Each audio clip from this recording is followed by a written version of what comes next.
Having a parent with dementia does increase your chances of getting dementia, especially if it's Alzheimer's type, because there's a genetic component to it. And if you have 2 parents with dementia, your chances are even higher. But it's not all bad news. Today we're going to identify some of the risk factors that you can control to decrease your chances of getting dementia, even with the genetic component. So imagine you have dementia and your independence is slowly being stripped away. What if you can't drive? What if you have to quit your job? What if you need somebody to take you everywhere and to help you pay your bills? These are some of the things that happen to people with dementia. But right now, you don't have dementia. Use this moment. This is the time that you can use to gain control over some of your risks. Studies show that our lifestyle and our environment have a huge impact on brain health and our chances of getting dementia. The Lancet Commission, which is basically a worldwide group of doctors and researchers, found that 40% of dementia around the world could be greatly reduced or delayed by addressing some of the risk factors we're going to talk about today. So we're going to talk about 9 of them today. The first one is hearing loss. The idea is that with hearing loss, we interact with people less, so we don't have to use our brain as much. And if we don't use it, we lose it. But on the other hand, there's also the idea that as our brain is struggling to try to hear, it gets overwhelmed and just shuts down. So if you have hearing loss, take control and reduce your risk. The second risk factor is hypertension. Hypertension is believed to be a risk factor because of its impact on our circulation. If we don't have good circulation, that includes to the brain. So if you have hypertension, take control and reduce your risk.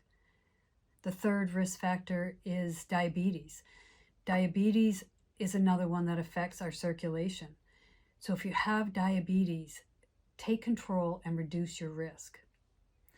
The fourth risk factor is obesity. Obesity affects our cardiovascular health, which affects our circulation, including to the brain.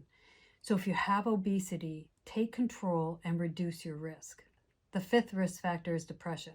The idea is that depression leads to general inflammation, and the long-term stress hormones that are being dumped into our body really affect our cognitive health. So if you have depression, take control and reduce your risk. The sixth risk factor is physical inactivity. If we're not moving around enough, we're not getting our blood pumping enough, and that includes to our brain.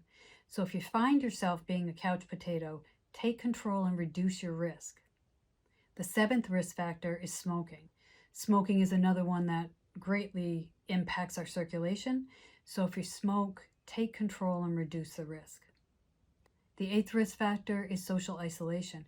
If we isolate ourselves and we're not talking to other people much, that reduces our brain's need to think as much. So if you find yourself being isolated, take control and reduce your risk. The ninth risk factor is cognitive inactivity. If we don't need to use our brain, then we lose some of those connections. So pushing ourselves to do things that are a little bit hard help our brain to maintain. So take control and reduce the risk. Today's list is a really powerful reminder that our lifestyle and our environment affect brain health. By focusing on these things that we can modify, by taking a proactive stance, we have the potential to significantly impact our brain health in the future. I'm Tammy Provenzel. I'm a physical therapist, a life coach, and one of the caregivers for my almost 90-year-old mom. I'm on a mission to make caregiving information more accessible to everyone. Thanks.